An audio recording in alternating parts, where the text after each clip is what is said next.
Welcome everybody, this is Alan with Daily Armor of God. Thank you for joining me today. Hope you're all doing well. This is my Finishing the Bible in 1 Year project, day 34. Excuse me, 35, sorry. Day 35! 35 days, wow. So today we're reading from Leviticus. We're still in Leviticus, chapters 11, 12, and 13. And I have a special surprise for you guys after we're done reading. Something I'm going to try. This is the very first time I'm going to try this, but I'll let you know after the end of the reading what we're going to do. So let's get to it. We're using blueletterbible.org and reading King James Version. So Leviticus, more laws. Oh, the laws never end. Oops, how did that happen? Okay, let's just get started, shall we? Leviticus 11, verse 1. And Yehovah, so when it's all caps, it means Yehovah. When they all caps the Lord, that means Yehovah. And Yehovah spake unto Moses and to Aaron, saying unto them, Speak unto the children of Israel, saying, These are the beasts which ye shall eat among all the beasts that are on the earth. Whatsoever parteth the hoof, and is cloven-footed, and cheweth the cud amongst the beasts, that shall ye eat. Nevertheless, these shall ye not eat of them that chew cud, or of them that divide the hoof, as the camel, because he cheweth the cud, but divideth not the hoof. He is unclean unto you.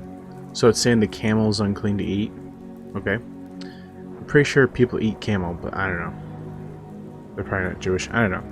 And another thing too, guys, is I'm not sure on this, but are all these Old Testament laws for everybody, or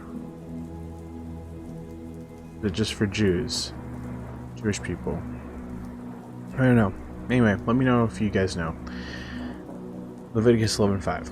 And the coney, because he cheweth the cud, but divideth not the hoof, he is unclean. And the hare, because he cheweth the cud, but divideth not the hoof, he is unclean unto you. And the swine, though he divide the hoof, and be cloven-footed, yet he cheweth not the cud, he is unclean to you. So pigs, no pigs.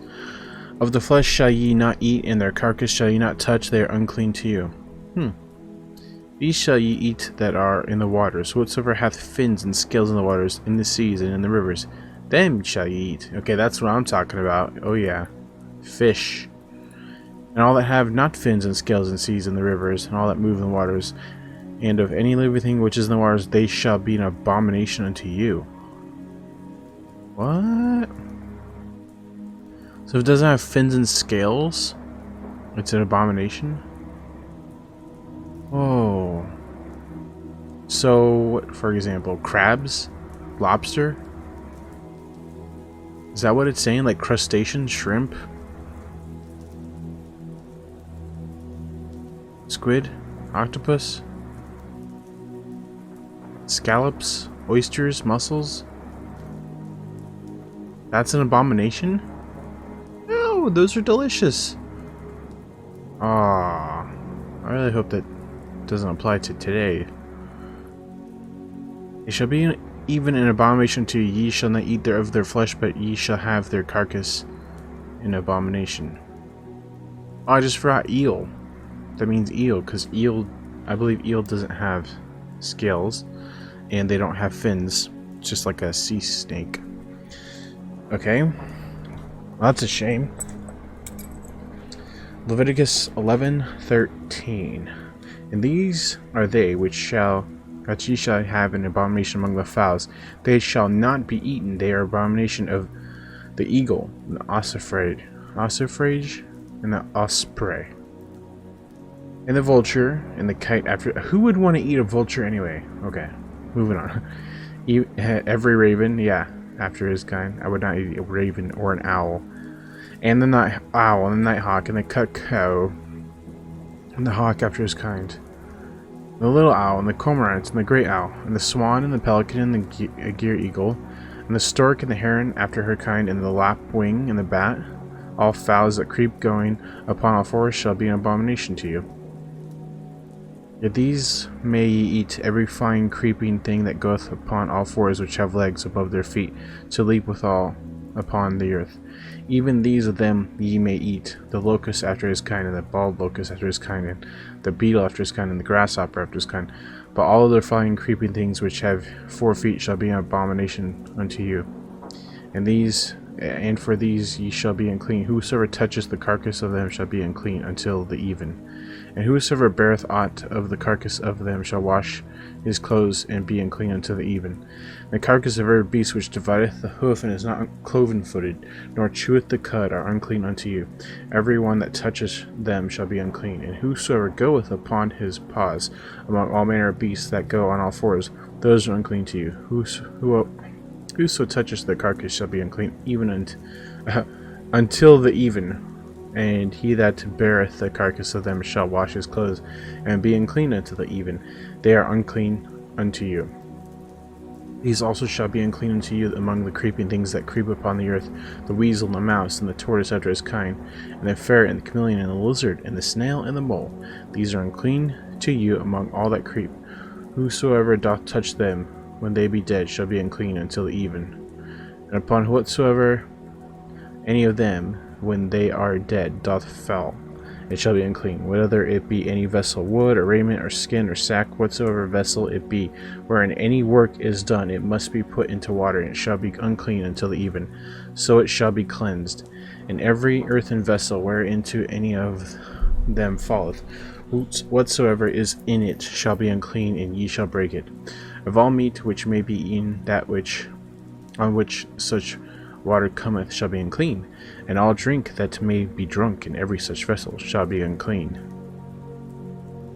Everything whereupon any part of their carcass falleth shall be unclean, whether it be oven or ranges for pots, they shall be broken down, for they are unclean, and shall be unclean unto you.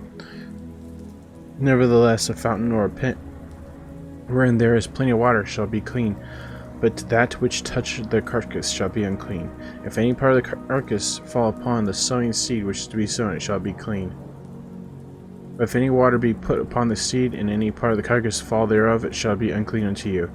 And if any beast of which ye may eat die, he that touches the carcass thereof shall be unclean until the even. And he that eateth the carcass of it shall wash his clothes, and be unclean until the even. What does that even mean?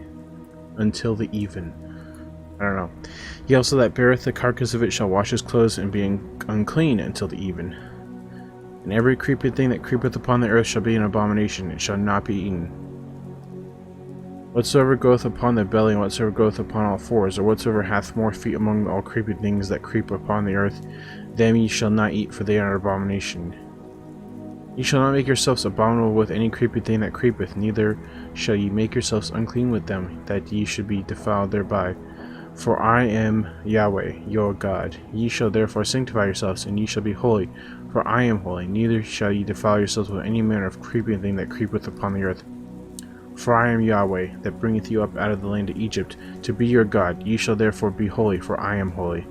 This is the law of beasts, and of fowl, and of every living creature that moveth in the waters, and every creature that creepeth upon the earth, to make a difference between the unclean, the clean, and between the beast that may be eaten and the beast that may not be eaten. Wow, guys, that was a long chapter. 47 verses about what you can and can't eat. Very long. Okay, moving on. Leviticus 12, verse 1. More laws. Okay, let's just get through it. And the Lord spake unto Moses, saying, Speak unto the children of Israel, saying, If a woman have conceived seed, and born a man child, then she shall be unclean 7 days, according to the days of the separation for her infirmity shall she be unclean. And the 8th day the flesh of his foreskin shall be circumcised, and she shall then continue in the blood of her purifying 3 days, and she shall touch no hallowed thing, nor come in the sanctuary until the days of her purifying be fulfilled. But if she bear a maid child, then she shall be unclean 2 weeks, as in her separation, and she shall continue in the blood of her purifying 6 days. And when the days of her purifying are fulfilled for a son or for a daughter, she shall bring a lamb of the first year for a burnt offering, and a young pigeon or a turtle dove for a sin offering unto the door of the tabernacle of the congregation unto the priest. who shall offer it before Jehovah, and make an atonement for her, for she shall be cleansed for the issue of her blood, and this is the law for her that hath borne a male or a female. And if she be not able to bring a lamb, then she shall bring 2 turtles, or 2 young pigeons, the one for the burnt offering, the other for a sin offering. And the priest shall make an atonement for her, and she shall be clean. Yeah, that was a short chapter. Moving on to 13. Leviticus 13, verse 1. And the Lord spake, the Lord, Jehovah, spake unto Moses and Aaron, saying, when a man shall have in the skin of his flesh a rising, a scab, or a bright spot, and it be in the skin of his flesh like a plague of leprosy, then he shall be brought unto Aaron the priest, or unto one of his sons the priests. And the priest shall look on the plague in the skin of the flesh, and when the hair in the plague is turned white, and the plague in sight be deeper than the skin of his flesh, it is a plague of leprosy, and the priest shall look on him and pronounce him unclean. If the bright spot be white in the skin of his flesh, and in sight be not deeper than the skin, and the hair thereof be not turned white, then the priest shall shut up him that hath the plague 7 days. Okay, how did the leprosy even come about? That's my question. Anyway, and the priest shall look on him in the 7th day, and behold, if the plague in his sight be at a stay, and the plague spread not in the skin, then the priest shall shut him up 7 more days. And the priest shall look on him again the 7th day, and behold, if the plague be somewhat dark, and the plague spread not in the skin, this priest shall pronounce him clean, but it is but a scab, and he shall wash his clothes and be clean. But if the scab spread much abroad in the skin after he hath seen the priest for his cleansing, he shall be seen of the priest again. And the priests that see that, behold, the scab spreadeth in the skin, and the priest shall pronounce him unclean, it is a leprosy. When a plague of leprosy is in man, then he shall be brought unto the priest. The priest shall see him, and behold, if the rising be white in the skin, and it have turned the hair white, and there be quick raw flesh in the rising, it is an old leprosy in the skin of his flesh, and the priest shall pronounce him unclean, and shall not shut him up, for he is unclean. If a leprosy break out abroad in the skin, and the leprosy cover all the skin of him that hath the plague from his head even to his foot, wheresoever the priest looketh. And the priest shall consider, and behold, if the leprosy have covered all of his flesh, he shall pronounce him clean that he hath the plague. It is all turned white, he is clean. But when raw flesh appeareth in him, he shall be unclean. And the priest shall see the raw flesh, and pronounce him to be unclean, for the raw flesh is unclean, it is a leprosy. Or if the raw flesh turn again and be changed into white, he shall come unto the priest, and the priest shall see him. And behold, if the plague be turned white into white, then the priest shall pronounce him clean that hath the plague, he is clean. The flesh also, in which even the skin thereof was a boil and is healed, in the place of the boil were the white rising, or a bright spot, white and somewhat reddish, it be shewed to the priest. And if, when the priest seeth it, behold, it be in sight lower than the skin, and the hair thereof be turned white, the priest shall pronounce him unclean. It is a plague of leprosy broken out of the boil. Ugh, this is just rough, guys. But the priest look on it, and behold, there be no white hairs therein. And if it be not lower than the skin, but be somewhat dark, then the priest shall shut him up 7 days. And if it spread much abroad in the skin, then the priest shall pronounce him unclean. It is a plague. But if the bright spot stay in his place and spread not, it is a burning boil, and the priest shall pronounce him clean. Or if there be any flesh in the skin whereof there is a hot burning, and the quick flesh that burneth have a white bright spot, somewhat reddish or white, then the priest shall look upon it, and behold, if the hair in the bright spot be turned white, and it be in sight deeper than the skin, it is leprosy broken out of the burning. Wherefore the priest shall pronounce him unclean. It is the plague of leprosy. But the priest look on it, and behold, there be no white hair in the bright spot, and it be no lower than the other skin, but be somewhat dark, and the priest shall shut him up 7 days. And the priest shall look upon him the 7th day, and if they spread much abroad in the skin, then the priest shall pronounce him unclean. It is a plague of leprosy. Okay, so let me just stop here for a second, guys. This is, I feel like I'm rereading stuff. I feel like I keep reading the same thing over and over and over again. It's really messing with my mind, because it's all the same words, basically. Wow. This is very, very rough and kind of disgusting. Leviticus 13:28. And if the bright spots stay in a place and spread not in the skin, but to be somewhat dark, it is a rising of the burning. The priest shall pronounce him clean, for it is inflammation of the burning. If a man or woman have a plague upon the head or the beard, then the priest shall see the plague, and behold, if it be in sight deeper than the skin, and there be in it yellow thin hair, then the priest shall pronounce him unclean. It is a dry scall, even a leprosy upon the head or beard. If the priest look on the plague of the scall, and behold, it not be in sight deeper than the skin, that there is no black hair in it, then the priest shall shut him up that he hath the plague of the scall 7 days. And in the 7th day the priest shall look on the plague, and behold, if the scall spread not, and there be no yellow hair in the skull, be not in sight deeper than the skin, he shall be shaven, but the skull shall he not shave. The priest shall shut him up that hath the skull 7 days more. In the 7th day the priest shall look on the skull, and behold, if the skull be not spread in the skin, nor be in sight deeper than the skin, the priest shall pronounce him clean, and he shall wash his clothes and be clean. But if the skull spread much in the skin after the cleansing, the priest shall look on him, and behold, if a skull spread in the skin, the priest shall not seek for a yellow hair, he is unclean. But if the skull be in sight at a stay, that there is black hair grown in up therein, the skull is healed, he is clean, and the priest shall pronounce him clean. If a man also or a woman have in the skin of their flesh bright spots, even white bright spots, then the priest shall look, and behold, if the bright spots in the skin of their flesh be darkish white, it is a freckled spot that groweth in the skin, he is clean. And the man whose hair is fallen off his head, he is bald, yet he is clean. And he that hath his hair fallen from the part of his head towards his face, he is forehead bald, yet he is clean. And if there be in the bald head or bald forehead a white reddish sore, it is leprosy sprung up in his bald head or bald forehead. Then the priest shall look upon it, and behold, if the rising of the sore be white reddish in his bald head or in his bald forehead, as the leprosy appeareth in the skin of the flesh, he is a leprous man, he is unclean. The priest shall pronounce him utterly unclean, his plague is in his head. And the leper in whom the plague is, his clothes shall be rent, his head bare, and he shall put a covering upon his upper lip, and shall cry, unclean, unclean. All the days wherein the plague shall be in him shall be defiled, he is unclean, he shall dwell alone, without the camp shall his habitation be. That's pretty depressing, guys.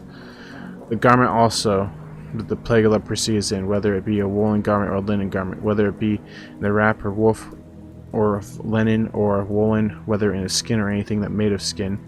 And if the plague be greenish or reddish in the garment or in the skin, either in the wrap or the woof or anything of skin, it is a plague of leprosy, and shall be shewed unto the priest. And the priest shall look upon the plague, and shut up it that hath the plague 7 days. Excuse me, guys. You shall look on the plague on the 7th day. If the plague be spread in the garment, either in the wrap or the woof, or in the skin, or in the work that is made of skin, the plague is fretting leprosy, it is unclean. Ye shall therefore burn that garment, whether wrap, warp, or woof, a woolen, or in linen, or in anything of skin, wherein the plague is, for it is a fretting leprosy, it shall be burnt in the fire. And the priest shall look, and behold, the plague be not spread in the garment, either in the wrap, or in the woof, or in anything of skin. Then the priest shall command that they wash the thing wherein the plague is, and he shall shut it up 7 days more. And the priest shall look on the plague after that it is washed, and behold, if the plague have not changed his color, the plague be not spread, it is unclean, thou shalt burn it with fire. It is fret inward, whether it be bare within or without. And if the priest look and behold the plague be somewhat dark after the washing, then he shall rend it out of the garment, or out of the skin, or out of the wrap, or out of the woof. And if it appear still in the garment, either in the wrap or the woof, or anything in the skin, it is spreading plague, and thou shalt burn that wherein the plague is with fire. And the garment, either wrap or woof, or whatsoever thing be of skin it be, which thou shalt wash, if the plague be departed from them, then it shall be washed the 2nd time, and shall be clean. This is the law of the plague of leprosy in a garment of woolen or linen, either in the warp or woof, or anything of skins, to pronounce it clean or to pronounce it unclean. Wow, guys, that was more rough than chapter 11. Wow, I thought chapter 11 was rough. This was rough because it gave me nasty imagery. It's depressing, disgusting, long. And I felt like I was reading the same paragraphs over and over again. Like it was the same thing over and over again. Man, it was really messing with my head. So anyway, guys, we're done reading for today. There's just one more thing I want to show you, and it's something new. I might do it every episode starting from here on, if you guys like it. If you guys don't like it, let me know. But here's the thing I'm going to do. I was looking on Blue Letter Bible, just exploring the site, and I found this thing called Blue Letter Bible Daily Promise. And every day there's a daily promise. It's kind of like a quick devotional. So it always gives, here it is, it always gives like a Bible verse and then like some reflection words. So let's read it together.